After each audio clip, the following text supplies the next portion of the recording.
Welcome back for the episode 3 of the Dynasty Dreamerz podcast. I'm your host, Joe Galloway. I'm joined again by my co-host, Luigi Federico. Good evening, everyone. And a returning Ryan Nunn. Glad to be back. Collectively, we are the Dynasty Dreamerz. We go to bed thinking about Dynasty.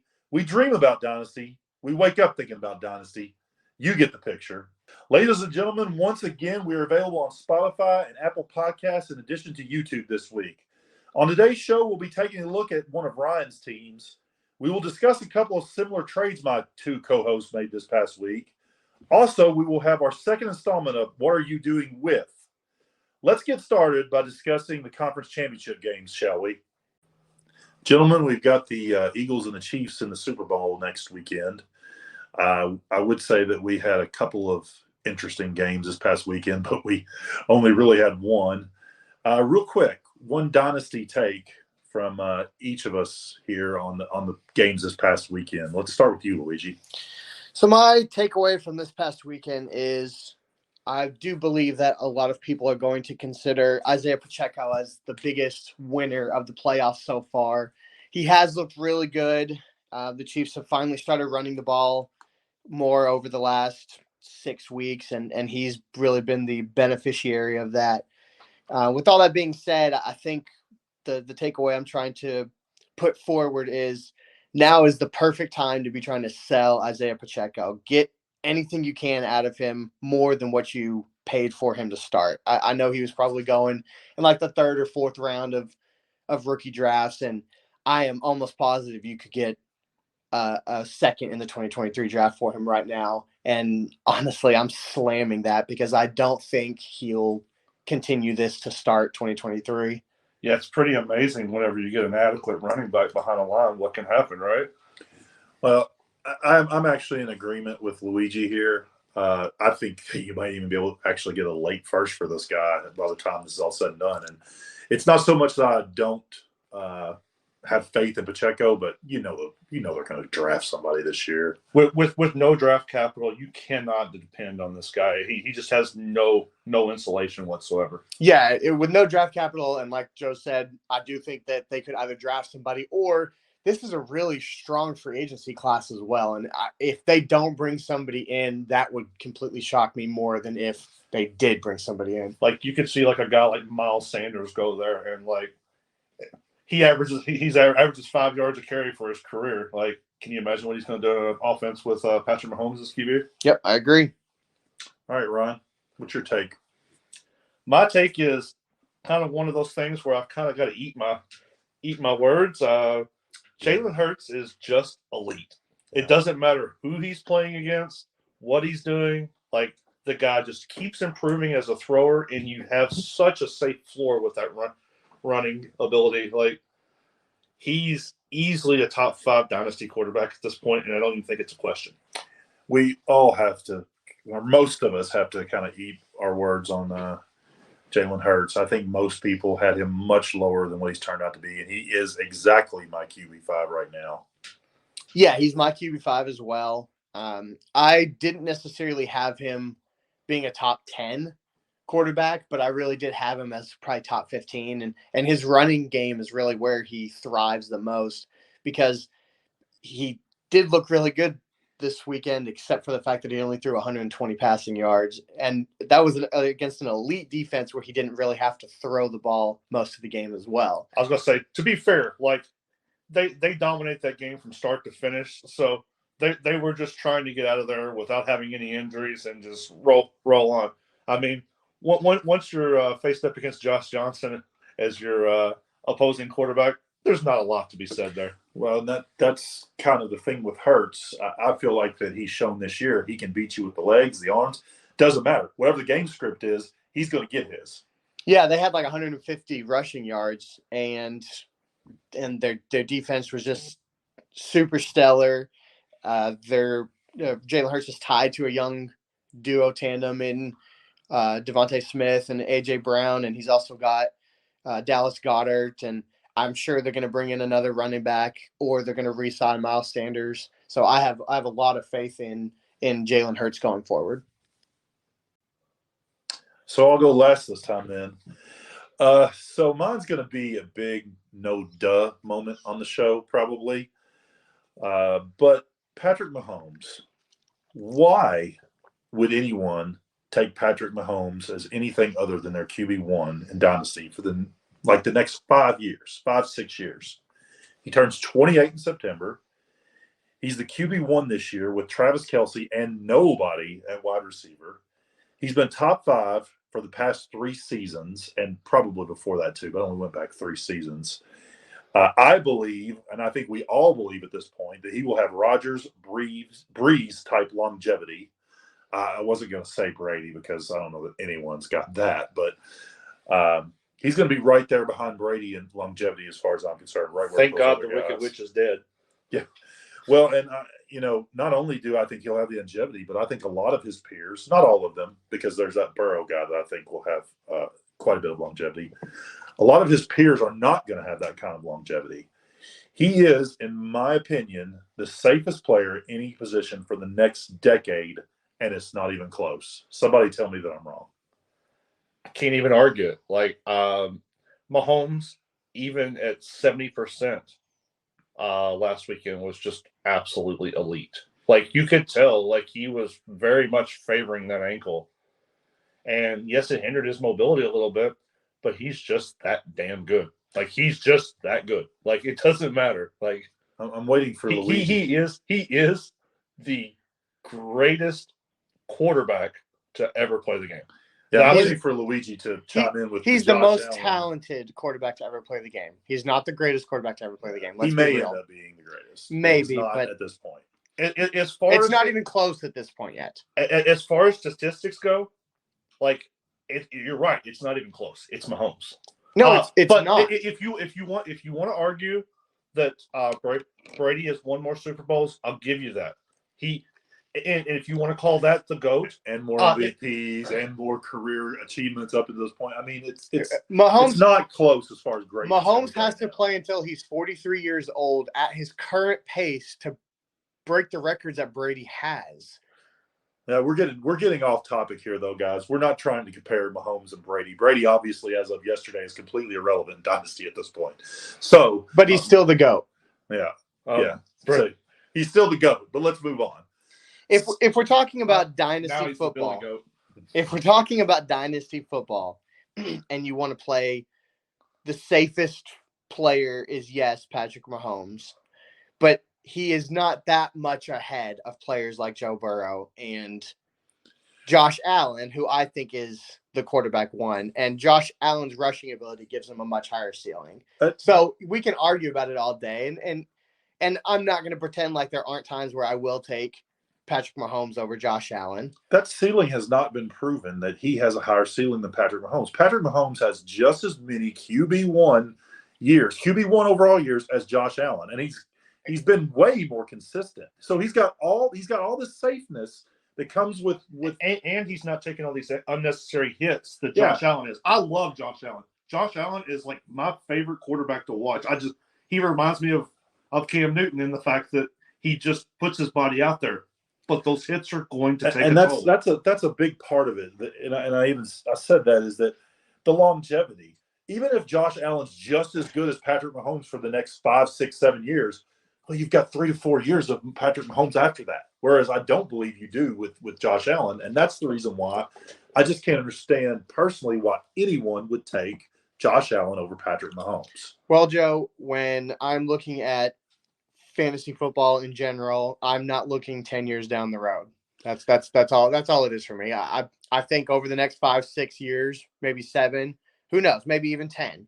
I have Josh Allen scoring more points over the next 10 years, 7 years, let's say, than Patrick Mahomes. And I'm not looking at those additional 3 years at this time. Maybe 5 years down the road, I'll be looking at an additional 5 years down the road. Well, the only reason why I am in this situation is because I believe that Patrick Mahomes has just as good of an opportunity to score just as many points as Allen does for 6 or 7 years. So why not have the extra 3? And that's fine. We'll see in 2 years or 3 years whenever Kelsey's no longer on the field, and we'll see how high Patrick Mahomes' ceiling is. Yeah, I'd be more worried about Diggs leaving Buffalo than I would Kelsey leaving Mahomes. All right, we're going to move on to some discussion of live trades that happened last week for the first time on the show. Last week, Luigi and I looked at a roster from a listener, Greg Dene, and he had a really strong win-later team with a lot of draft picks, really strong at the quarterback position. But Luigi, if you remember, the thing that we both kind of got the most excited about was the fact that he had the 101, and it opened us up to the conversation of what are some of the things that we can expect to get out of the 101 in trades this year. This is a subject that fascinates me quite a bit, and lo and behold, just a couple of days after the show aired, the knucklehead to my left and the knucklehead to my right both made a 101 trade in different leagues. So let me set the stage for you here. A couple of days after the show aired, let's say Tuesday of last week, just for the sake of argument, Ryan posted in our group chat amongst our friends that we have that he had just traded the 101 for DK Metcalf and a 2024 first. This was in a league that Luigi, Ryan, and I are all three in. My initial thoughts on that trade was I don't think the value's terrible. I think the value's actually okay, but what I told Ryan was that I don't like the trade because I think that you could have held out and got more. We're just sitting here at the end of January, beginning of February. We have 3 full months almost before the NFL draft even takes place. We're even going to know where Bijan Robinson is. And I just thought that he kind of undersold him because I think, middle of March, April, after the draft, goodness gracious, if he winds up somewhere like Buffalo, for goodness sakes, or Kansas City, like we talked about, like they're probably going to draft somebody at running back, then there's just no telling how much more that he could have got. And I feel like he kind of undersold him. So, interestingly enough, the very next day, Luigi sends us something in group chat between me and him and Ryan, saying that he had an offer on the table for the 101 and the 301, but who cares, right? For DK Metcalf, a 2024 first, and Tua Tagovailoa. So my initial thought was, this is exactly what I thought was, see, Ryan, this is why you wait. This is why you wait, because there's no telling what this 101 is going to be worth. And I'm going to trade shame. I guess I'm trade shaming both of them a little bit here. I've already kind of trade shamed Ryan a little bit for moving ahead with that decision this early on. But I'm going to trade shame Luigi a little bit too, because insider information, he wasn't sure what to do with this offer. And I kind of talked him into it.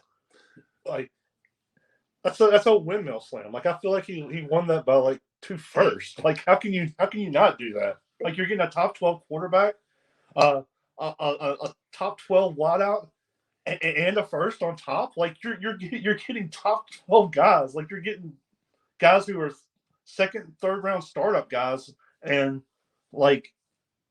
for a guy who's never touched the field. And what happens if that guy ends up in a place like San Diego and he's doing timeshares with Austin Eckler? You think he's going to be that dang productive then? No. Yeah, I think I was just asking Joe. I think the reason I was questioning the trade and asking Joe was, could I get more out of it?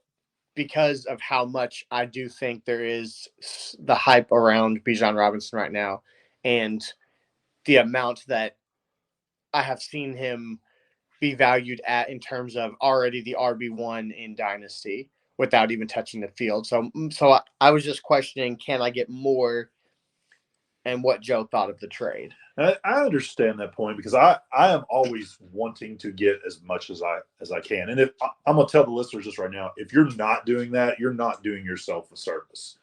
You should always be trying to get as much as you can for people. It's up to the people accepting your trades to decide that it's not a good trade for them. Okay. I firmly believe that.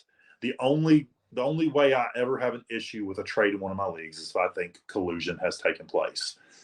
The thing I will say about that, though, Luigi, is, man, I don't know what more you could want. If I'm being perfectly honest with you, that's almost Justin Jefferson type value. the trade that you got. I would probably take the Jefferson side just because I don't like moving off of the number one young wide receiver in Dynasty. But this young man is a running back who has never played a down in the National Football League. And he is already commanding, at least in some trades, we've had the evidence right here. In some leagues, he's commanding the same value and respect as Justin Jefferson, Jamar Chase, most of the quarterbacks not named Mahomes, Allen, and maybe Burrow. That's the kind of value that you got in that trade, in my opinion, Luigi. And to me, it's just crazy. I mean, I'm making that trade for Burrow. Like those three assets, I'm making that trade for Burrow. Like Allen and Mahomes, it's real close. Like it's closer than it should be. Like this guy is a running back. So my thought process on the trade whenever I made it, like my team is a win later team. It's a year, maybe 2 years away from being able to compete. Bijan is a great talent, but where there's just as many, there's all kinds of good landing spots. There's landing spots where he could be playing in a timeshare or maybe even behind somebody at least for the first part of the year, and his value is going to drop at some point if he is in that spot. And I think DK Metcalf, I really was not high on DK when he originally came into the league, but every year he has impressed me more and more. This year he showed that he can be more of a volume type guy, and that was the one thing that I always questioned because before this year he had never had over 7 catches in a game, and he surpassed that several times this year. And then also where Bijan is a ascending asset, so is that 2024 first. And there's already a ton of buzz on that class. Again, nobody's I know that I'm not attacking the pieces that you got in that trade. It has nothing to do with that. I'm fine with DK. I'm fine with the 2024 first. My point is that you undersold yourself because of timing. We're just now into the beginning part of February. You could have made that trade while that pick was on the clock. I have no doubt about it. You could have made that trade not any worse than that and probably a whole lot better. I feel like what happened was in that particular instance is there hasn't been a lot going on in Dynasty. People were talking trade, and I think that you got caught in that trap. That's what I think. You also have to consider the fact that trades are league dependent. That league is a group of really good guys. Like everybody in that league is very trade savvy. So like I had shopped it around in a lot of different ways, and that was honestly the best offer that I got. But you're shopping around in early February, and the league is trade savvy. I'll 100% agree with that. But you also have a lot of guys in that league, and we know that because we're 2 of the 4 teams that win later. You have a lot of teams in that league that are willing to give up the farm to win next season. It's a strategy that is very prominent in that league, and I believe that the more and more that hype kept going for Bijan, you would have eventually got a better trade than that. But to be fair, like if you look at a lot of the win now teams in that league, like they're kind of devoid of young talent because that's kind of the strategy they went. So they didn't really have the assets that. So you're probably cutting out 3 to 4, maybe 5 teams that are not even legitimate trade partners because they don't have the assets that you're looking for to build. Yeah, I feel like I'm probably the youngest win now team in that league with the way that I built the team, and I don't even think I would have put together enough assets to combine to get Bijan in that league. Like I actually looked at your team to try to get a trade, and I just wasn't one there. That doesn't make any sense to me, Luigi, because if you're telling me that you couldn't have matched what he gave up for Bijan, but then you had questions on whether or not to accept it in that league, that makes no sense. I could have matched what he had in the league to get the 101. However, I would have been taking away from starting positions of my team, and I didn't think my team had enough depth to be able to do it. But I also thought that Bijan was worth more than that at the same time. I may be dead wrong about this, but just the guy that you ended up making the trade with, he obviously wanted Bijan badly enough to be negotiating with you in early February about him. You would have gotten more from that guy. Just that guy. I believe you would have got more from him if you had waited till late March, early April. We're going to move on from this for the sake of time because I think it's fairly safe to say the three of us could talk about this trade for about 3 hours. But this does fascinate us. Please let us know what kind of 101 trades everyone's seeing out there. We're going to continue to monitor this all the way up to the rookie draft season. Probably this is not going to be the last time we talk about trading this 101. Yeah, who knows? Even in that league, I may trade back for the 101. We'll see.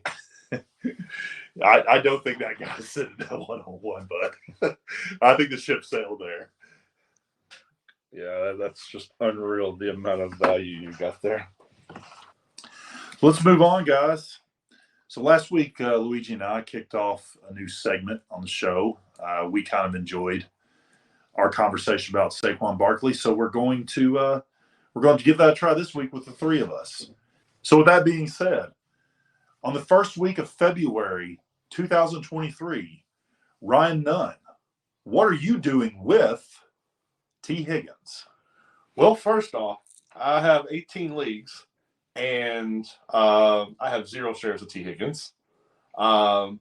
Never really been much of a T. Higgins guy in fantasy. I don't like putting that kind of capital in a guy that's a number 2 on his team. T. Higgins, if he was somewhere else where he could be the legitimate number 1, I do think he is a legitimate number 1 in the league. But I think his ceiling is capped because Jamar Chase is just a special talent. And Burrow has such a tremendous chemistry with him. So he's always going to be looking for Chase first. So I'll go next. I also have 0 shares of T. Higgins. Maybe this was a bad choice. I don't know. But my thought process on this, I'm going to mirror a lot of the things that Ryan just said, unfortunately. But I am absolutely trading T. Higgins if I have him right now. He's been impressive his first 3 seasons. He's averaged 15.5 games each year, 72 catches, 1,010 yards, and 6.5 touchdowns in his first 3 seasons in the NFL. He is currently being valued in the neighborhood of the wide receiver 7, 8, 9, somewhere in that range. But here's the bad. Here's the things that make me ready to sell T. Higgins and get as much for him as I can at this point in time. He's set to become a free agent after 2023. He could be franchised, of course, so maybe he has 2 more years with the Bengals. Who knows? Probably. I would say they're probably going to franchise him, but can either one of you guys see the Bengals re-signing T. Higgins whenever they're going to have Chase coming up a year or 2 later? They're going to have to pay Burrow again eventually. I think they already did pay Burrow, actually, didn't they? No, they didn't. They did not. They haven't played Burrow. Like Higgins comes up before Burrow. Yeah. So there you go. Like it goes Higgins and then Burrow and then Chase the next year. So I'm also not sold on him that he can be a wide receiver 1 for another team. Maybe he can, but at wide receiver, as a wide receiver 1, and specifically towards the upper half of that wide receiver 1 at 7, which is kind of where he's being valued right now. I don't want to take a chance that 2 years from now he's not going to drop to the late teens, early 20s. I just think it's time to sell high on T. Higgins if you can. The only thing that I would worry about also is even if he does go to another team, in all likelihood, he's not going to probably go to a team with a good quarterback because those teams generally don't have the money to go out and spend for that big wide receiver name because they're having to pay for that quarterback. Yeah, funnily enough, I also have no shares of T. Higgins. I know at the beginning of 2022 have shares, and I sold him because of how highly he was being valued.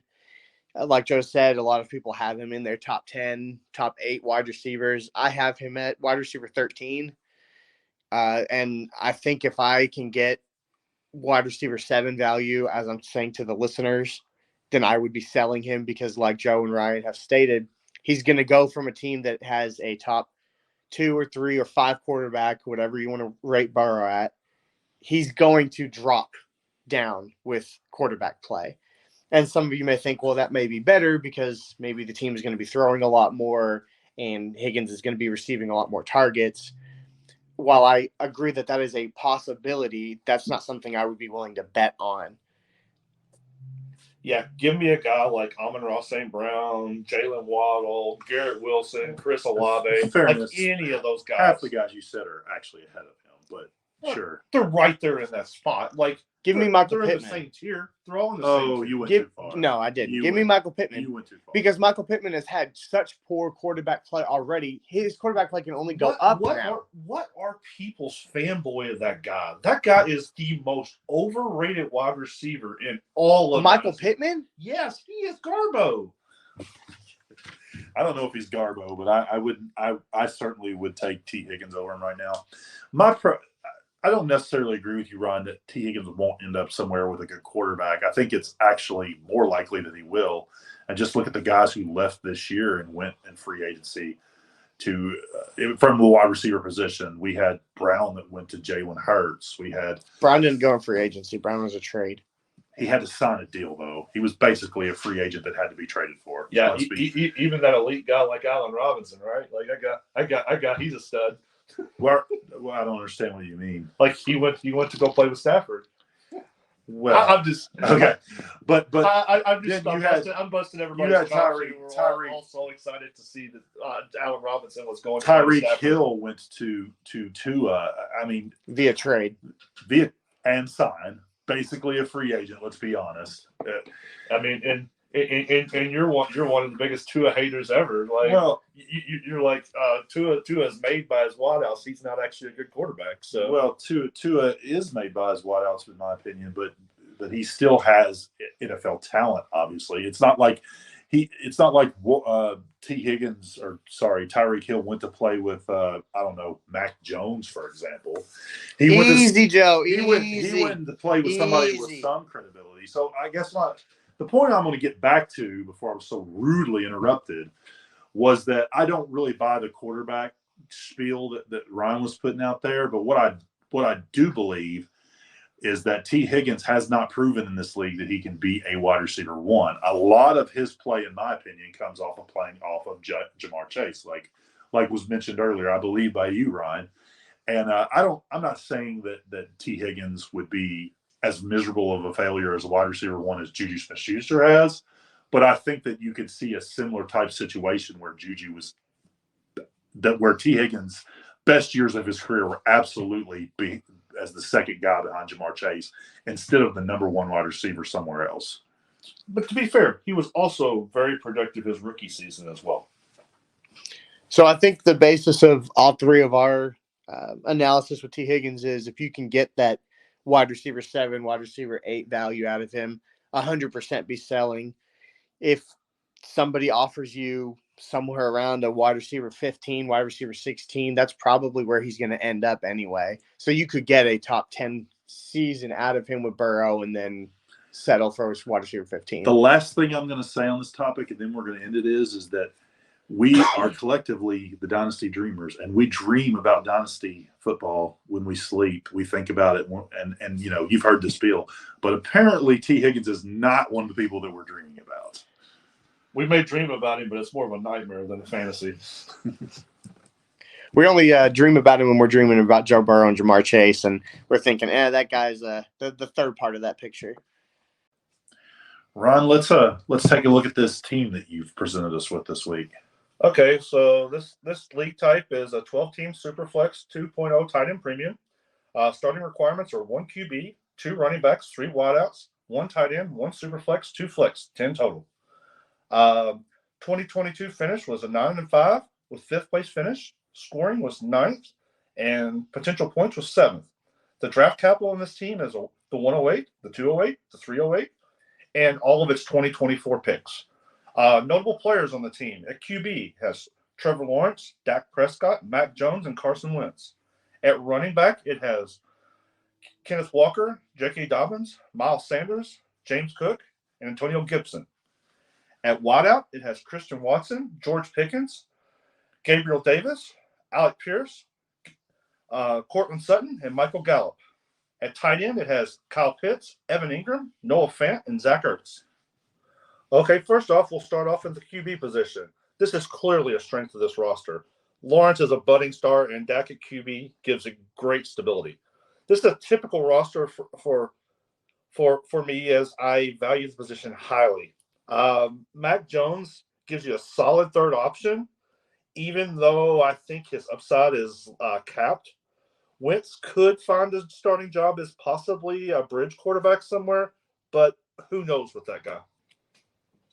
Okay, next is the running back position. The headline of this position is Kenneth Walker by a long shot. As my RB3, he is the perfect mixture of production and youth. I am a J.K. Dobbins truther and love his talent. Hopefully he can put the injuries in the past and show the upside I strongly feel that he has.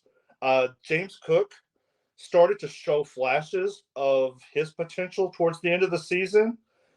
Miles Sanders is a free agent at the end of the year and will likely probably not be back with Philly in my estimation, because of just the fact that they have enough draft picks that they can go out and draft a running back and not have to spend on the running back position. I think with Sanders, it's going to come down to what he'll actually sign for. But yeah. I mean, with the depth, like there's 10 to 15 running backs that I think can come in and make an immediate impact in the NFL this year out of this rookie class. And I just don't see them spending that money when they have stars at all the other spots. And then Gibson has shown talent. And with a new offensive coordinator, he could carve a bigger role again at this point. Like, you don't know what that offensive coordinator is going to come in and do and how he's going to run things. But Gibson has a skill set that in the right system could show dividends over Brian Robinson. So next we'll go with the wide receivers. The wide receiver core of this roster has a ton of young, unproven talent. Guys like Watson, Pickens, and Davis are valued highly in the dynasty community without much production to show for it. To me, they all three are very boom bust. Pierce shows flashes at times and could be poised for a breakout depending on if he has a QB. Gallup and Sutton are solid guys, but are not sexy. They're not sexy guys. One thing I'll say about Sutton is with Sean Payton coming over, I think that maybe this is wishful thinking, but I think Wilson, Judy, and Sutton are going to eat next year, or at least they're going to start nibbling much more than they did last year. Yeah, I think you say he's not sexy, but I think the addition of Sean Payton kind of makes him at least intriguing at the very least. Oh, yeah, I definitely think he's intriguing. Like, I'm a Cortland Sutton guy. Like, I really like Cortland Sutton. But what I think is possibly, like, I think Judy may end up with the bigger role here because Sean Payton tends to make more slot guys be more productive, like a guy like Michael Thomas. Like, Michael Thomas played out of the slot and flourished in Payton's offense. I think that is highly possible, but I could also see a scenario where Sutton is your most productive wideout next season on this team. I could definitely see that happen. The one thing we all can agree on is I think the offense is going to be much more consistent and moving the ball, which means upside for all of these guys. Agreed. I think you're downplaying that Sean Payton knows how to get the most out of his quarterback, and I think Russell Wilson likes throwing the ball down the field more than Drew Brees did. So I think Sutton is going to get those targets more than he would have if it was a Drew Brees-led, Sean Payton-led offense. That's a good point. Let's hear about the tight ends, Ryan. Okay, so looking at the tight end position, this roster is very solid at the tight end position. Having Pitts and Engram is a nice luxury to have. Fant has great talent, but has yet to turn it into production on the field. Also, Zach Ertz, when healthy, seemed to have great chemistry with Kyler Murray. If he can come back healthy, like, you could see some nice production from that guy. Well, the problem isn't necessarily if he comes back healthy. The problem is Kyler Murray going to miss a half a season like they're saying that he might not at this point? Yeah, I heard a rumor that Zach Ertz and Kyler Murray played a lot of Call of Duty, so that's probably where the connection comes into play. Oh, okay, Ron. So what are you Poor, doing? poor Kyler. Like everybody like bashes him. Like all these guys don't sit in front of Madden and stuff for hours. Oh, Well, at least they're playing a football video game. I'm probably a bigger Kyler Murray fan than you two are. I just like messing I with doubt him. that. You know, you Joe can definitely attest that I'm a Kyler Murray fanboy. So, Ron? What are we doing with this team? Let us know. What are your plans? So I went with a win now approach with this roster. The QB position has great upside talent and depth. So there's not a lot to say here. Like I'm just leaving right where I'm at and going on into the season happy with what I have. Okay, looking at the running back position, I feel like the running backs on this roster, with maybe one addition, could be good enough to compete for a title. Many of the older backs like Alvin Kamara and Dalvin Cook continue to lose value. Adding one of them on top of what's already on the roster could definitely compete. I would probably try to trade like the 108 for maybe a guy like Nick Chubb or Najee Harris. At this point, I would feel good about my running backs going into the season. Yeah, I think you could get somebody like Nick Chubb for the 108 or Dalvin Cook if that's the direction you wanted to go. I think that's a very solid I think Cook potential. I think Cook and Kamara, like looking at the way people feel about those guys, I'm not sure you have to pay the 108. Like I feel like you're overpaying. Definitely don't think you have to pay the 108 for Kamara. Maybe the other guys, but Kamara might go for an early second at this point. I don't know. And I think I would start there as opposed to trading the 108 because at the 108 you could get somebody that could help you compete this year. Well, as well. He only has the 208 though, so Yeah, but he could do the 208 and his 2024 second, or maybe even his 2024 first. Like I'm looking for like the stability of a guy like Najee Harris or Chubb. That's kind of where I want to go with this roster. Like it has the upside guys and guys like James Cook. Interestingly, he said stability with Najee Harris. Whenever I don't believe he actually thinks that. No, I actually think he's got a safe floor just because they're going to beat the guy on the ground. I don't necessarily think he's a very talented running back, but he gets the touches in that offense, so you can't deny that he's probably going to be a low RB1 because of touches alone. Okay. And this team needs that floor. So next we're going to look at the wide receiver position. With my win now approach, I'm looking to cash out on Davis, Watson, and Pickens for guys with similar value. These guys just have not proven it in the league, and I'm looking for more stability at my wide receiver position. I just want to argue they have proven it, just it's not as consistent as you want in an extreme small sample size. Yeah, it's an extreme win now approach. Like Davis to me kind of has already shown that he's such a boom bust guy that you can't depend putting him in your roster every week.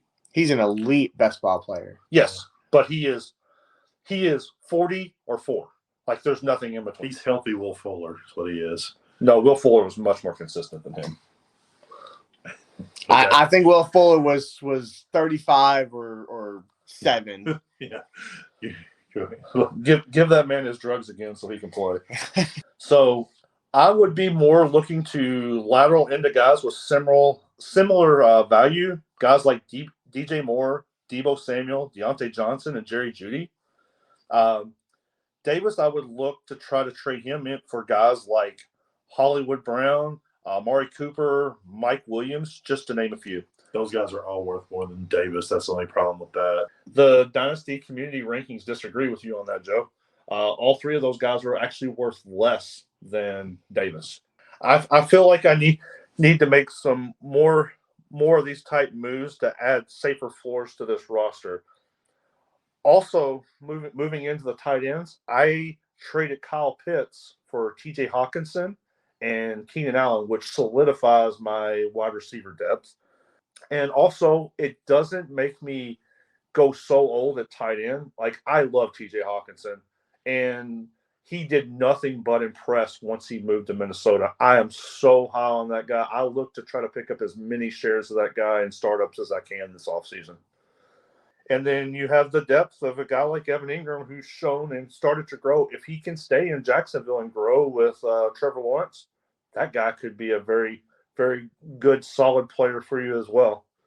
Guys like Fant and Zach Ertz, they're filler guys, but in all reality, I'm not looking to get a lot of production out of those guys. I'm just hoping for possibly one of them to give me a pleasant surprise. With the moves I made with this roster, I really feel like I can compete at this point. I've done a really good job, I think, of trying to move a lot of the volatile type players, the boom bust, the guys who could fall on their face off the roster and solidify more stability. My finished product is Trevor Lawrence and Dak Prescott at quarterback, Kenneth Walker, Najee Harris at running back, DJ Moore, Deontay Johnson, and Deebo Samuel at wide receiver, TJ Hawkinson at tight end, Keenan Allen and J.K. Dobbins at the flex. And then looking at the bench, you have Mac Jones, Carson Wentz, James Cook, Antonio Gibson, Miles Sanders, Cortland Sutton, Michael Gallup, Alec Pierce, Evan Engram, Noah Fant, and Zach Ertz. So not only do you have a very solid starting lineup, but you can withstand injuries throughout the year. So whenever I first looked at Ryan's roster, my first inclination was to go win now. So then with kind of what Ryan did to a point, and this roster does look much more ready to win than it did before he made all the trades that he's going to make or try to make. The one small criticism I would have of it is I kind of feel like at the wide receiver position especially, you kind of turned young question mark guys, young guys with question marks into just older guys with question marks. There's still not a wide receiver on this team that I think is established right now. There's questions with Deebo because of the quarterback position. There's questions with DJ Moore because of the quarterback position. Keenan Allen's probably the safest guy that you have on here as long as he stays healthy. I don't feel like there's an incredible amount of difference between some of these guys and some of the guys that you traded away. I think that their question marks are probably just different question marks. Okay, so looking at a guy like DJ Moore, he has been quarterback proof in his career minus Baker Mayfield. But there's no guarantee that they're going to get anyone better than Baker Mayfield. I hope that they do, but there's no guarantee of that. I mean, Sam Darnold made him a viable fantasy option. So surely to goodness we're not going through another season of we may hate to see it this way, Ryan, but even though DJ Moore has been extremely productive before this year for our team, he's been over 1,200 yards 3 years in a row. He's never been a high-end fantasy quarterback or wide receiver, because of the quarterbacks. He's never had touchdown upside, and honestly, until we see somebody come over, he's not. I believe, if I'm not mistaken, that even 2 years ago when he had 1,200 yards, he still didn't even crack the top 15.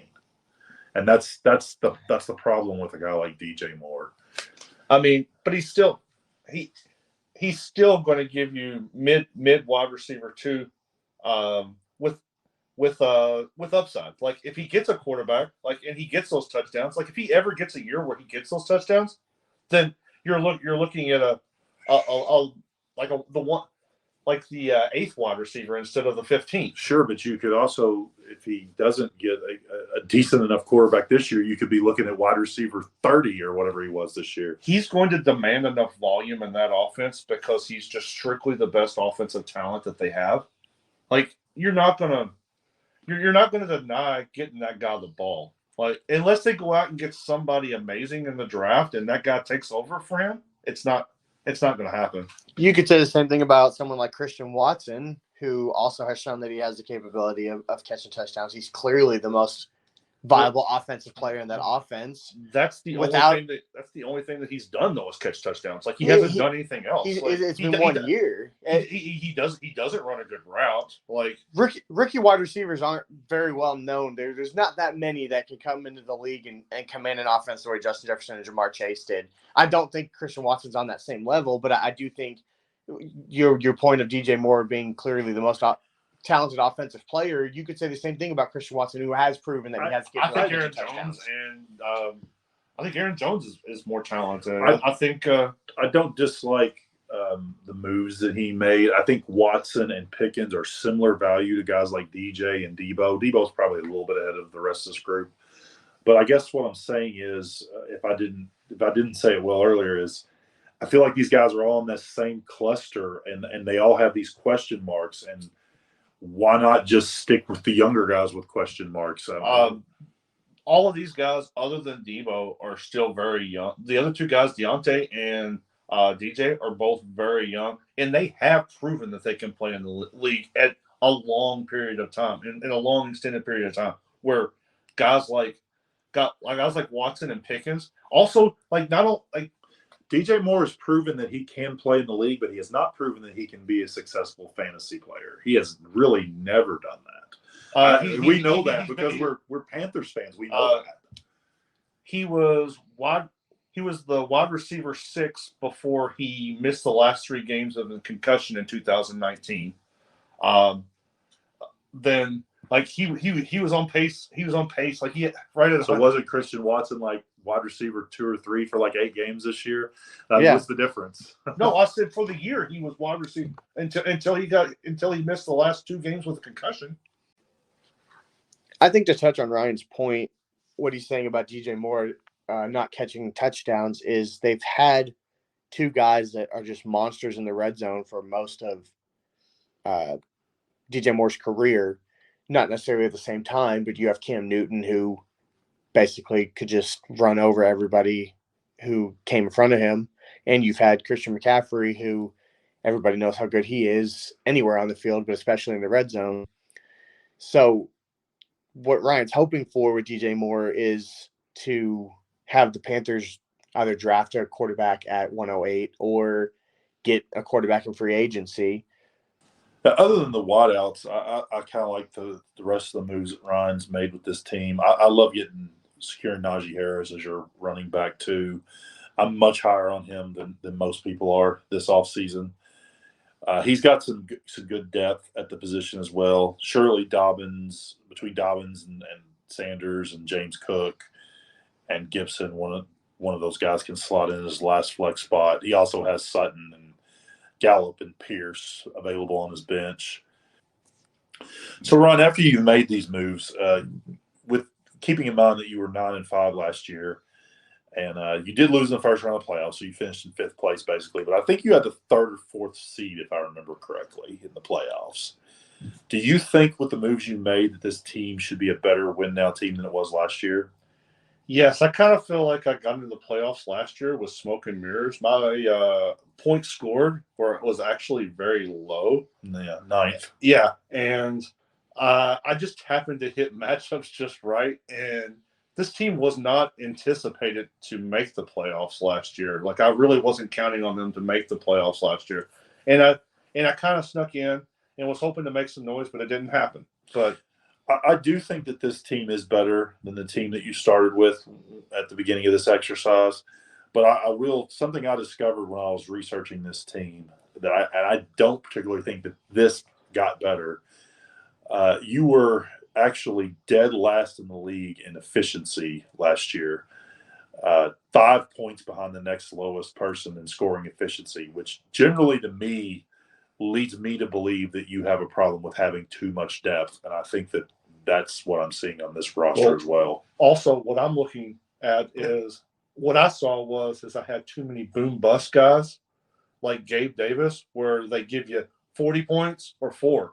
And I'm wanting to get more consistent play to where I'm balancing that out. And I feel like these guys, even though they may not have the tremendous upside as some of the guys like Watson and Pickens and Davis, but I think they have safer floors.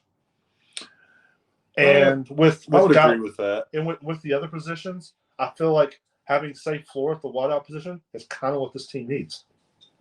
Okay. So that's kind of my final thoughts on what Ryan did. Do you have anything else to add, Luigi, or do we want to move on to what we did? No, I'm pretty satisfied with where Ryan goes on an extreme win-now team. Whenever I first looked at Ryan's roster a couple of days ago, I'm gonna be honest with you. This team had me stumped. There's the quarterbacks are great, obviously. Walker should be a rocket running back one. After that, there's just a lot of low floor, high ceiling guys.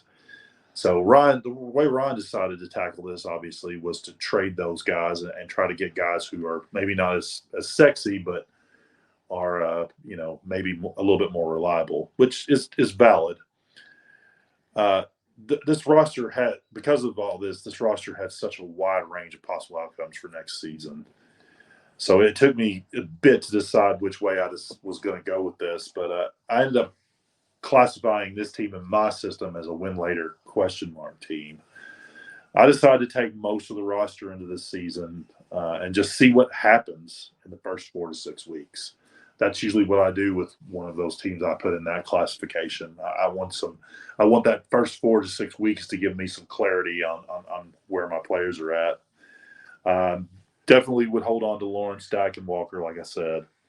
I'm actually, I cannot believe I'm saying this for the second time in the first 3 episodes of this show, considering that I have him as my tight end one, and I love this guy. But I actually thought that you should trade Kyle Pitts as well. I went a little bit different route, kind of almost the exact same route as I did with my team a couple of weeks ago. I would be trying to swap Pitts for Lamb in the second, or A.J. Brown, or Pitts for Amon-Ra, or Pitts for Waddle, or Pitts for Garrett Wilson plus, or Pitts for Olave plus, or Pitts for Metcalf plus. I think this team needs some stability at wide receiver. And while I like some of the guys that Ryan got as wide receiver 2s and 3s, I don't think any of them are where I want to be at wide receiver 1. So I really think that I would use him as Pitts as a chip to get one of those young studs. If the offer is right, I would could be persuaded to go Pitts for a veteran wide receiver plus, like Hill plus, Cup plus, Adams plus, Diggs plus, something in that area. I mean, isn't that kind of similar even with my thing that I did? I went with T.J. Hawkinson plus and Keenan Allen. Well, I want the stability at wideout. You went with you decided to move down into another stud at the wide receiver position. I think your tight ends are actually good enough after Pitts to make you viable. I think Engram, as long as he re-signs with Jacksonville, which we expect, right? Right. I think he is easily a good enough tight end one for this team. I would just rather have with that being said, and also I believe Fant is going to continue to ascend. I think that the second year in Seattle, he will be much better. And Ertz, who knows if you'll get much out of that. But you also you're in that 108 spot, which could be that sweep spot for Michael Mayer as well. My biggest problem with Fant is the fact that he doesn't block well. And a lot of times they're going to have Will Dissly on the field because they're a run-first team. He's just your tight end too, so who cares? He's your backup. Ingram's the guy. I guess maybe I'm putting a lot more faith in a guy like Engram than I normally would. And that's coming from that's a lot coming from you, because you have been kind of not an Engram guy for a long time. Well, I mean, he proved this year that if he can stay on the field, which he did, that he can be something in this league. I'm still not a huge Engram guy, but I can't stand not having a wide receiver better than what you have on this team. It's just kind of a void for me. It's almost the same way as with quarterbacks. But I love having Kyle Pitts on a team, but I would rather turn Kyle Pitts into one of those young wide receivers if I don't have one. I'm keeping most, if not all, of the high risk, high reward guys you have on this team, just to see which ones stick. I may send some offers to gauge interest, but for the most part, I'm probably just going to stick with the Watsons and the Pickens and the Gabe Davises and the Dobbins and the Sanders type players and just see what sticks. So what kind of draft pick would you try to cash out on with Pickens and Watson, like the 107, 108 time frame? Well, Pickens, I would trade him easily for the 107. I'm not as high on Pickens as most people. Would probably take the 108 and maybe even the 109 for Pickens. Christian Watson, I'm also taking the 107 because I feel like one of the top 3 quarterbacks is going to be my top 3 quarterbacks. Sorry, one of my top 3 wide receivers is going to be there. And I would take any of the top 3 guys over Watson or Pickens easily. 108 is probably where there's going to be a question mark for Watson with me. I'm not real sure at this point which I prefer, so I would probably, if I got that offer in my inbox right now, I'd probably reject it. But that's kind of where I stand with those guys. Other than that, I'm just going to take best player available at 108 and 208 for that matter too. But let's, just at 108, probably a wide receiver, maybe Michael Mayer, depending on if I pull the Pitts trade off or not. But it's, just best player available so I can go into the season with, first 6 weeks, see what happens. If I can't, if I don't make any headway, if I'm not 4-2 or 5-1 or 3-3 and leading, being one of the top scorers in the league, maybe, then I might trade my 2024 first and maybe some of my younger guys to move into more a win now team. But I definitely want to see what happens with this team early in the season before I commit to one strategy or another. So to recap my team, I'm not going to read it all off to you because I did very little with this team. It's basically the original team with Pitts traded in for like an Amon-Ra, Jalen Waddle type guy. And then, of course, I'll draft best player available 108. It's basically the same team. Yeah, I had very similar thought processes when it came to this team. You're solid enough at quarterback that you don't even really need to worry about it for the next, 8 to 10 years with Lawrence and Prescott. With running back, you've got Walker, who's in his second year, to headway your running back team.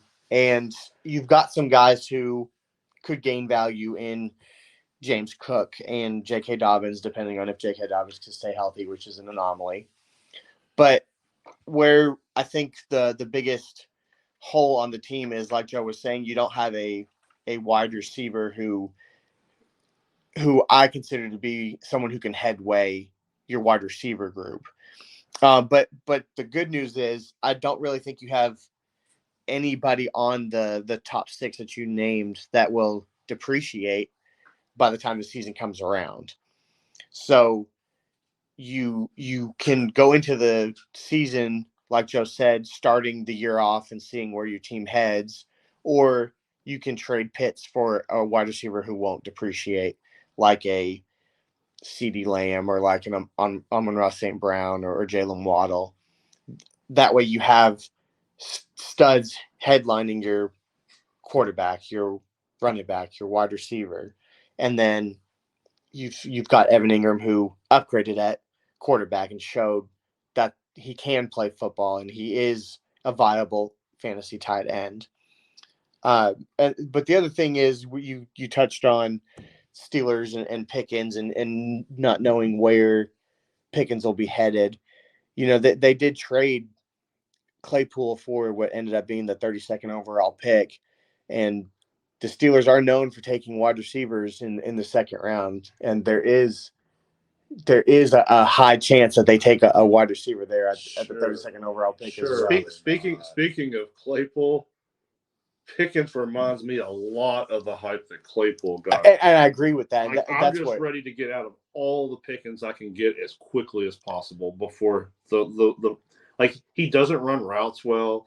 Like, he high points the ball well. His hands are better than Claypool. That's the only thing that but he's also slower than Claypool. Yeah, and I think that's what worries me about Pickens as well, is he didn't even have as good of a rookie year as Claypool did, and he's going on to a team that has less wide receiver depth and with a worse quarterback and not as good of an offensive line, and it worries me that you have you're hoping Pickens on a win later team is going to decline. So yeah, there's question marks in the player, and there's question marks in the surroundings. Right. So he has so many question marks that are just like screaming, get rid of this guy, while everybody is overpaying for the offseason hype. Yeah, and so if you can get the 108, the 109, even I have the 110 really being where my cutoff point is. If you can get those. I mean, we talked about the 108, but I guess we can't really get the 108. Right, because you have it. But have the 108. I'm not necessarily saying that pick itself, but maybe that type of value. So similar to Joe, my roster really isn't going to be changing that much to the beginning part of it.